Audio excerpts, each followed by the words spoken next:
Hola, buenas tardes de nuevo, mis alumnos de primero de bachillerato B del IES, el Olivo de Parla, en la materia de filosofía. Bueno, continuamos ya después de haber abordado el tema 1 y de haber hecho múltiples ejercicios y tareas y comentarios sobre el mismo, a presentaros el tema 2, que se llama Conocimiento y Verdad, y que trata los siguientes asuntos. Está dividido en 4 secciones. Hoy vamos a ver la primera de ellas, que se llama Conocimiento. En esta primera nos vamos a ocupar, en esta primera sección, nos vamos a ocupar de lo que es la sensación y cómo llegamos desde la sensación a poder, según pasos intermedios, a poder hacer un enunciado, una locución. Vamos a unir aquí elementos de la psicología experimental y de la propia filosofía, porque claro, según está proyectado vuestro libro, esto es una amalgama de elementos psicológicos y filosóficos a la vez.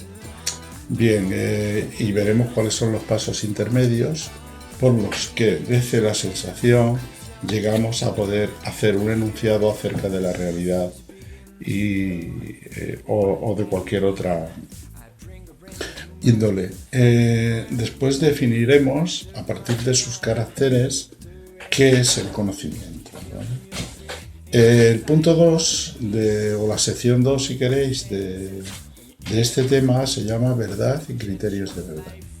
Pues no es lo mismo la verdad de un enunciado, por ejemplo, o de una proposición, que los criterios que nosotros utilizamos para saber si cualquier enunciado, según ese criterio, lo vamos a considerar correcto o incorrecto, verdadero o falso. Entonces vamos a distinguir entre verdad como coherencia y verdad como adecuación o correspondencia con lo que ocurre, es decir, con el hecho, con la circunstancia exterior. Hablaremos de cuáles son los criterios de verdad o alguno de ellos, y después hablaremos del relativismo, de las posturas relativistas, tanto en lo cultural como en lo científico, ¿no? Y cuáles serían los riesgos, por ejemplo, que asumiríamos al estar dentro de una postura de relativismo cultural, ¿no? Bien, y por último terminaremos esta sección estudiando a un autor que se llama Jürgen Habermas, que dice que la verdad siempre tiene sus intereses, que no es algo neutro, la verdad, buscar la verdad, sino que siempre se busca en aras de un interés, ¿no? Después vamos a distinguir en el punto 3 lo que es el conocimiento de la razón, porque no es lo mismo conocer que razonar, ¿verdad? Son niveles gnoseológicos diferentes. No es lo mismo conocer que razonar, y dentro de esta sección estudiaremos en Kant la razón teórica y la razón práctica, ¿vale? Que ya de alguna forma lo hemos visto, y las creencias irracionales. Por último, en la sección 4 estudiaremos las principales teorías filosóficas sobre el conocimiento y nos centraremos principalmente en 3. Las hemos visto ya un poco de pasado en el tema 1, pero aquí nos pararemos un poco. Son el escepticismo, que ya lo vimos, el escepticismo como escuela posaristotélica en la tradición griega, ¿verdad? El racionalismo, que también lo hemos visto en el idealismo moderno, y la duda cartesiana, y por último el empirismo británico, ¿vale? De manera que ya, sin más dilación, nos vamos a entrar en lo que es el conocimiento, que es la sección 1 de esta unidad. Todo el proceso de conocer, y ya no hablamos solo a nivel de la psicología, sino de la filosofía, empieza con la sensación. Bueno, en primer lugar, también tendremos que decir que la rama del saber dentro de la filosofía que estudia el problema de si es posible el conocimiento, cuáles son sus límites, qué se puede conocer, qué es lo irracional, siempre ha sido una rama del saber que se llama gnoseología. Un sinónimo de gnoseología sería epistemología, pero cuidado, no es lo mismo. Es decir, episteme es una palabra griega que significa ciencia, ¿de acuerdo? Por lo tanto, la epistemología sería,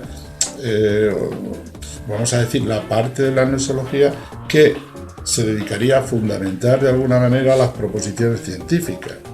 De manera que cuando hablamos de epistemología nos vamos a referir más a la problemática científica, si es posible la problemática científica, y cuando usemos gnoseología hablaremos de las posibilidades del conocimiento puramente filosófico.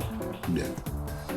Hecho este inciso, decir que cualquier proceso de conocimiento empieza por la sensación. La sensación es conlleva la pasividad, es decir, yo soy pasivo a la hora de sentir, ¿no? Porque estoy continuamente sufriendo sensaciones. Este proceso psicofísico llega al cerebro porque son muchas las sensaciones y el cerebro interpreta estas corrientes eléctricas, digamos, dándole un sentido, ¿no? Construyendo, por ejemplo, lo que se llama una percepción. Y ya cuando construye una percepción, hablamos ya de una imagen organizada de algo.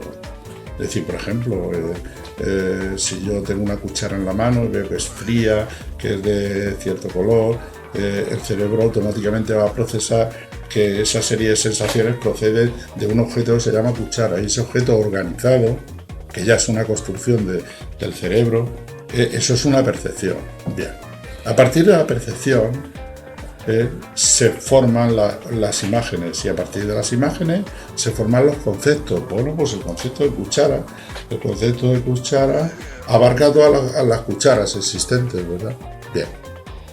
Y los conceptos son fundamentalmente necesarios para después construir locuciones, es decir, hacer enunciados sobre lo que sea. Porque sin conceptos no se pueden hacer enunciados o predicar algo de alguien, ¿no? De alguien. Bien, por ejemplo, como cuando digo Elena es una mujer, estoy utilizando un concepto abstracto que es mujer, ¿vale? Bien.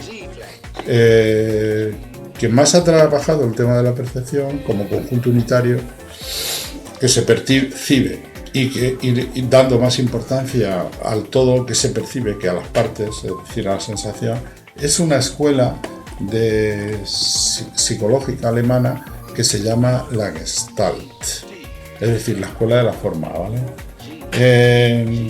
Esta escuela criticó que la percepción fuera un conjunto, digamos, de sensaciones y priorizó, le dio más importancia al hecho de conocer el conjunto, es decir, una figura sobre un fondo, por ejemplo. Entonces, para ellos, la percepción es algo globalizador, se produce según la ley de la figura y del fondo, refleja la ley de la proximidad, es decir, una tendencia a integrar en una misma imagen o configuración los objetos más próximos, y una ley de semejanza, es decir, las percepciones se producen o se organizan de acuerdo a una única estructura. O a la continuidad de esa estructura. Bien. Veis ahí en los apuntes algunas de las figuras asociadas a la Gestalt, como la copa de rubí, etc. Bien. Bueno, hablamos ya de los conceptos que se producen a partir de las imágenes, ¿no?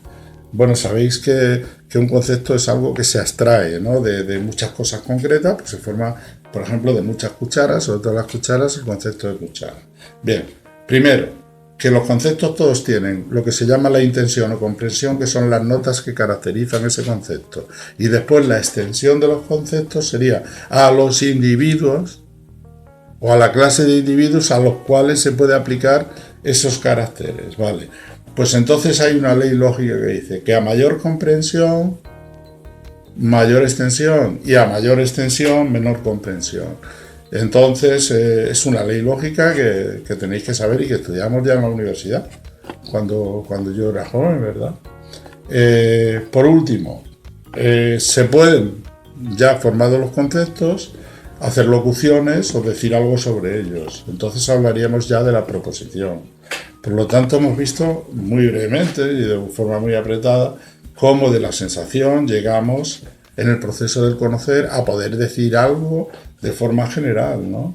Aquí tenéis una imagen muy bonita donde Elena capta, por ejemplo, por medio de sensaciones lo que es una cuchara, identifica, ¿verdad?, la percepción de la cuchara, forma un concepto de ella y después enuncia una proposición diciendo aquí hay una cuchara o la cuchara que tengo es pequeña y bonita. Vale, una vez llegado aquí ya podemos definir el conocimiento con las siguientes notas. Es una creencia que tiene que estar justificada en razones, debe ser verdadera, es decir, coincide con la realidad, como cuando digo, por ejemplo, si yo digo, por ejemplo, Camilo José Cela escribió La colmena, pues estoy describiendo una realidad, ¿verdad? Y esa realidad debe estar siempre justificada en razones. Si tu padre te dice, por ejemplo, niño, si te dije a las 10 porque has llegado a las 12 y tú justificas razonadamente, oye, mira, papá pasó tal, bien, pues vas a irte el paso, dando razones, ¿vale?